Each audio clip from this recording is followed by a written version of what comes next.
Hey everybody, Bo Bruscon here, co-founder and CEO of Lendit FinTech. It is August of 2019, and today we're talking about Buenos Aires, Argentina. One funny thing that I learned while in Argentina is that the word Bo, which is of course my first name, simply means hey you in Argentinian vernacular. So if you ever want to get my attention, just channel your inner Argentinian and say Bo, and you'll get my attention. I'll tell you one other thing that got my attention recently was this ATM slip.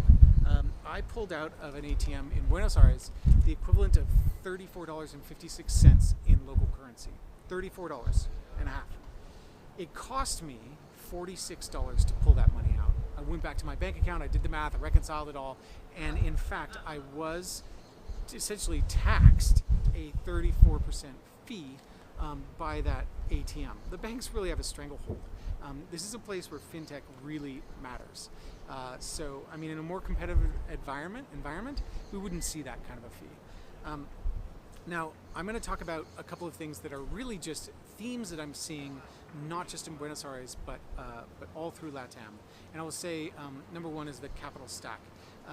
All through the venture system, whether it's seed or early stage or late venture expansion capital, growth capital, there is a capital need.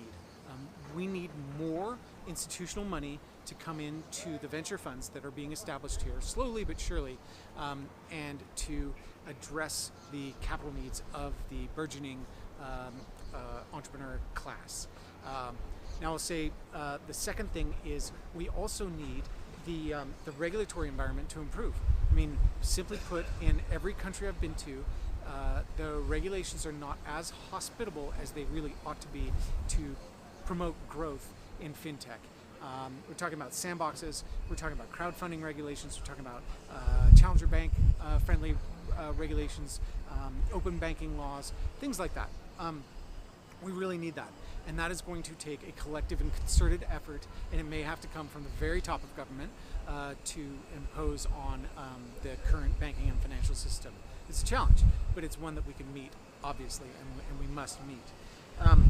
I will say that in Argentina we are seeing a host of entrepreneurs that have had success, technology entrepreneurs that are now becoming venture capitalists.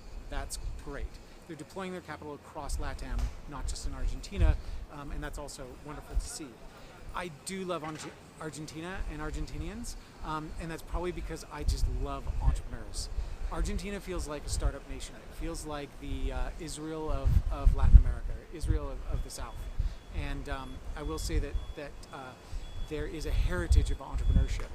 And the people that are building companies, tech entrepreneurs and fintech entrepreneurs that are building companies in Argentina are building companies in very dynamic environments. There's currency changes, there's political changes, there's economic shifts.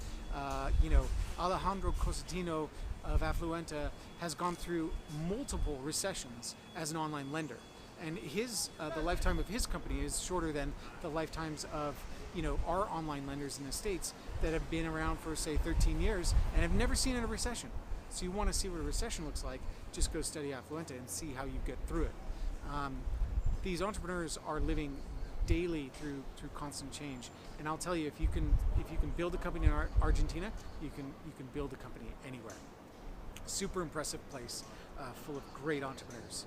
The last thing I'll say is that a dollar here, and I'll say here in all of LATAM, is much more impactful than a dollar in a developed world. I think that goes without saying, but I will impress on you that it is our responsibility to put money to work and to make that money have an impact.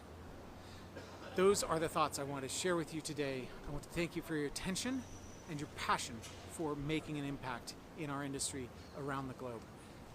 Until next time, keep up the hard work and take care.